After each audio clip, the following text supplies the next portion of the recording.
Hello, नमस्कार दोस्तों। तो हमारी वीडियो में आपका स्वागत है। तो जैसे हमने लास्ट एपिसोड में देखा था कि हमारा मेन कैरेक्टर वापस फीमेल की बॉडी में आ गया होता है और कटोरा कटिंग वहां उसे देखकर उसे अपने पैलेस में ले जाने और उसे परेशान करने लगता है। फिर नाइट्स का लीडर सैलान वहां पहुंच जाता है। वो हमारे मेन कैरेक्टर के ऊपर तलवार करके बोलता है कि वो जस्टिस करेगा। तो दिखाया जाता है सैलान ने अपनी स्वॉर्ड हमारे मेन कैरेक्टर के ऊपर करी होती है और हमारा मेन कैरेक्टर सोच रहा होता है कि क्या यहाँ ये मेरे हाथ काटने वाला है? मैं तो मूव भी नहीं कर सकता और सोचता है अगर ये मेरी बॉडी होती तो मैं इतना नहीं डरता, पर ये लूना की बॉडी है और मैं फिर से लूना को नहीं खो सकता। फिर वहां खड़ा कटोरा कटिंग बोलता है, एक सेकंड रुको, ये मेरी अपराधी है, इसे मुझ पर छोड़ दो, मैं पहले इसे इंटेरोगेट करूंगा। और बोलता है, मैंने तो अभी इसके साथ खेला भी नहीं और तुम इसे मार रहे हो। मुझे जो ये अपॉर्चुनिटी मिली है इसे खराब मत करो। तभी सलान बोलता है, इसकी जरूरत नहीं पड़ेगी। तभी दिखाया जाता है खून को उछलते हुए और दिखाया जाता है कि सैलान ने अपनी स्वॉर्ड के एंड से कटोरा कटिंग के मुंह पे मार दिया होता है, जिससे हमारा मेन कैरेक्टर शॉक्ड हो जाता है और उसका कांटों वाला केज खत्म हो जाता है।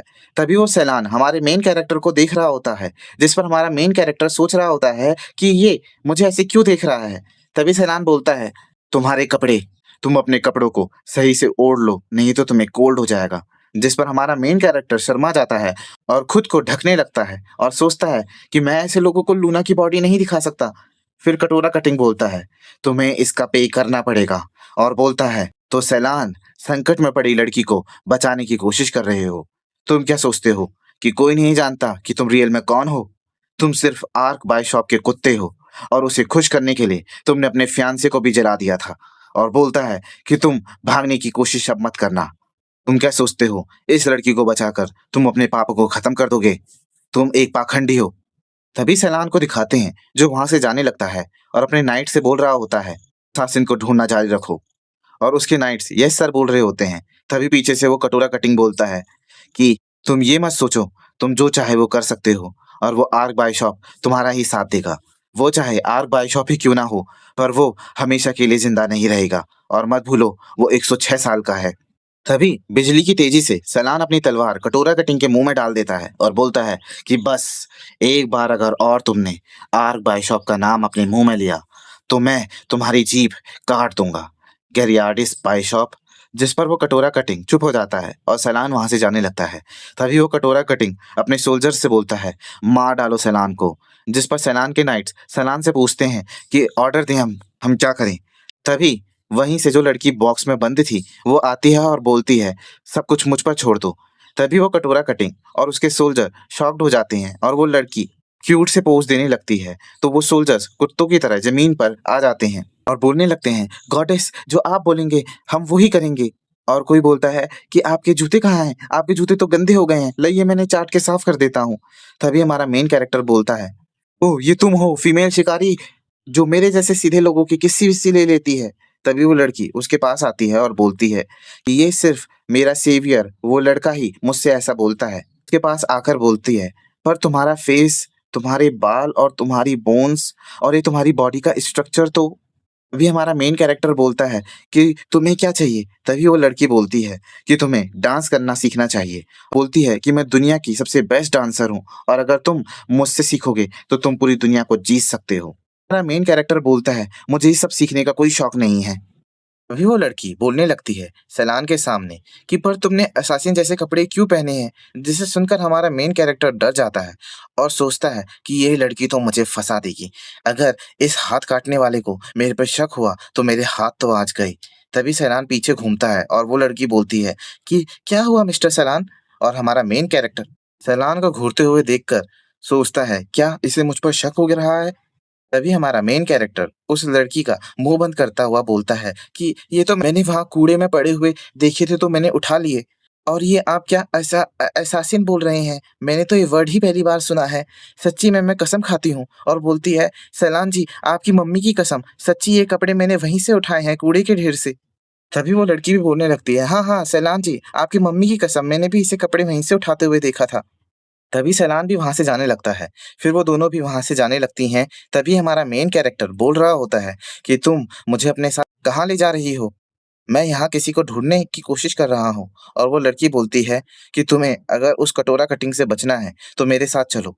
वो तुम्हारा इतने ईज़िली पीछा नहीं छोड़ेगा और बोलती है, "चलो पहले तुम्हारे लिए कुछ अच्छे कपड़े लिए जाएँ, ताकि तुम यहाँ के लोगों में घुल-मिल सको।" तभी वो शॉप में जाते हैं और वहाँ का शॉपकीपर बोलता है, "वेलकम लेडीज़, तो आपको क्या चाहिए?" तभी वो लड़की बोलती है कि हमें कुछ ऐसा दिखाइए जो इस लड़की पर अच्छा लगे। तभी हमारा मेन कैरेक्टर बोलता है कि मेरा नाम लड़की नहीं है, बोलता है मेरा नाम लूना है। तभी वो लड़की बोलती है कि लूना? बड़ा अजीब-सा नाम है। तभी हमारा मेन कैरेक्टर वो कपड़े देखकर शॉक्ड हो जाता है और बोलता है, "ये सब तो लड़की के कपड़े हैं।" वो लड़की उसे चेंजिंग रूम में एक कपड़े के साथ भेज देती है और हमारा मेन कैरेक्टर वाला होता है कि वो एक लड़का है, पर बीच में ही वो लड़की बोलती है कि मैं तुम्हें 5 मिनट देती हूँ, जल्दी से रेडी हो जाओ, नहीं तो मैं आकर तुम्हारी हेल्प कर दूँगी। जिस पर हमारा मेन कैरेक्टर बोल रहा होता है, घबराते हुए कि मैं ऐसे कपड़े पहनने से रिफ्यूज़ करता हूँ। फिर मन में सोचता है, मैं इसे कैसे बताऊँ कि मैं एक ऐसा प्राणी हूँ, जो ना कि मैन है और ना ही वूमेन। तभी सीन दिखाया जाता है, जहाँ वो लड़की बाहर खड़ी होकर बोलती है कि क्या तुम रेडी हो गई या मैं आऊँ तुम्हारी हेल्प करवाने? तभी हमारा मेन कैरेक्टर बोलता है कि हाँ, ऑलमोस्ट रेडी हो चुकी हूँ, तुम अंदर मत आना। और सोचता है कि क्या सच में मुझे ऐसे लड़कियों वाले कपड़े पहनने होंगे? तभी हमारे मेन कैरेक्टर के पीछे रखे हुए पानी में से हाथ बाहर आने लगते हैं और वहीं हमारा मेन कैरेक्टर वो कपड़े पहनते हुए बोलता है कि लूना के लिए मुझे ये सब पहनना होगा।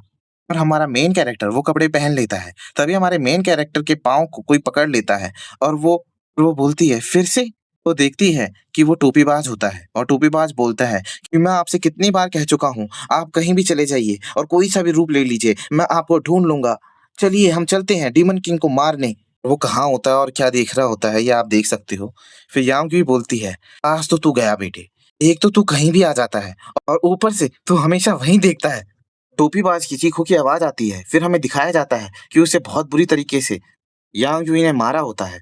वहाँ से जा रहे होते हैं, जिसमें शॉपकीपर भी सोच रहा होता है कि यहाँ से तो आए 2 थे और जा 3 रहे हैं। फिर दिखाया जाता है तीनों फॉरेस्ट में जा रहे होते हैं और यांग युई टोपीबाज से पूछती है कि क्या तुम मुझे वापस मेरे वर्ल्ड में भेज सकते हो? जिस पर टोपीबाज बोलता है, क्रॉसिंग डायमेंशन मैजिक में बहुत माना लगता है, अभी ये पॉसिबल नहीं है। जिस पर यांग युई बोलती है, तो इसमें कितना समय लगेगा? तो टोपीबाज बोलता है कि कम से कम 1 वीक लगेगा। जिस पर यांग युई बोलती है कि तुम बिल्कुल यूज़लेस हो, किसी की मुझे ज़रूरत नहीं है, तो जाओ यहाँ से, हमारा पीछा मत करो। तभी उनके साथ चल रही वो लड़की बोलती है कि तुम दोनों बहुत क्लोज़ लग रहे हो। जब से हम चल रहे हैं, तब से तुम बात ही कर रहे हो और ये लो हम पहुँच गए अपने कैंप में। कैंप का सीन दिखाया जाता है, जहाँ वो असैसिन एक लड़की के सामने नी डाउन करके बैठा होता है और बोलता है कि मुझे माफ़ कर दें, मैं अपने मिशन में फ़ेल रहा क्योंकि मैं बहुत यूज़लेस हूँ। तभी वो लड़की बोलती है, ये तुम्हारी गलती नहीं है और वैसे भी ये तुम्हारा मिशन नहीं था और अब सब कुछ सुलझ चुका है और इस मिशन को कोई और कर देगा और अब उठो और यहाँ से जा और तुम यहाँ से जा सकते हो। तभी वो असैसिन बोलता है कि वो कौन है जो इस मिशन को करेगा और वो कहाँ है? तभी वो लड़की बोलती है कि हमारे वादे के अनुसार तुम असफल रहे हो और तुम उसे ढूँढना छोड़ दो, बस हमें इंतज़ार करना होगा।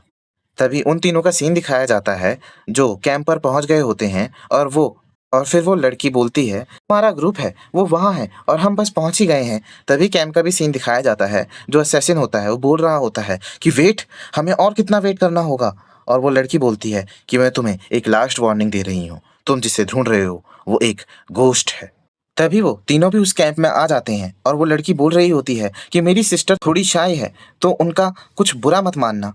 वो अपनी सिस्टर के साथ असैसिन को देखती है, तो उसे पता नहीं होता, तो वो बोलती है, मुझे विश्वास नहीं हो रहा है सिस्टर, ये पहले से एक गेस्ट है और मैं भी गेस्ट लाई हूँ। चलो एक दूसरे को इंट्रोड्यूस करें। तभी यांग जुई उस असैसिन को देखती है और बोलती है, तू तू तो वही कमीना है जो मुझे फंसा कर चला गया था। तेरी वजह से ही मेरे हाथ भी कटने वाले थे। तभी वो लड़की बोलती है, nice to meet you hero sir. जिस पर यांग युई बोलती है कि तुम कौन हो? तभी वो असैसिन बोलता है कि तुम बोल रही हो ये लड़की हीरो है?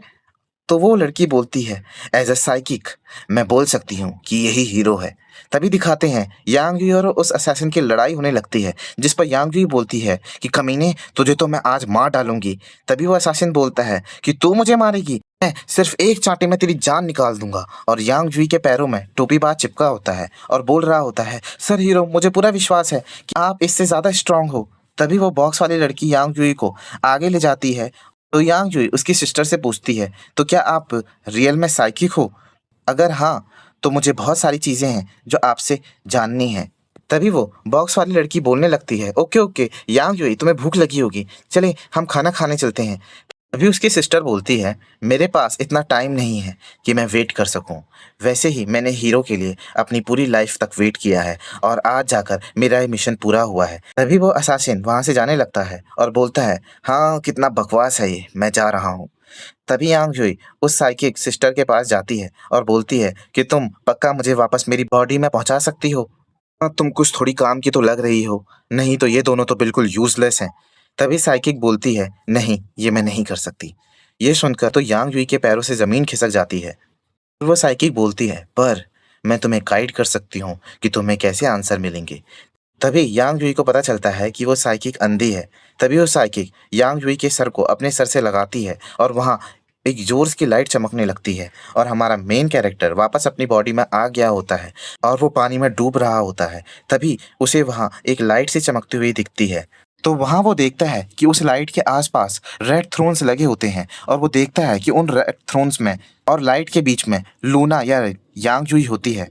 तो यहीं हमारा ये चैप्टर खत्म हो जाता है। तो अब हम नेक्स्ट एपिसोड में देखेंगे कि वो वहाँ क्यों है और कैसे उसे लूना की बॉडी मिली। वीडियो अच्छी लगी हो तो कमेंट सेक्शन में ज़रूर बताइए और चैनल को ज़रूर सब्सक्राइब कर लें। और अगर आपको नॉलेजेबल वीडियोस देखना अच्छा लगता है तो हमारे दूसरे चैनल पढ़ाई कर को भी ज़रूर सब्सक्राइब करें। लिंक आपको डिस्क्रिप्शन में मिल जाएगा।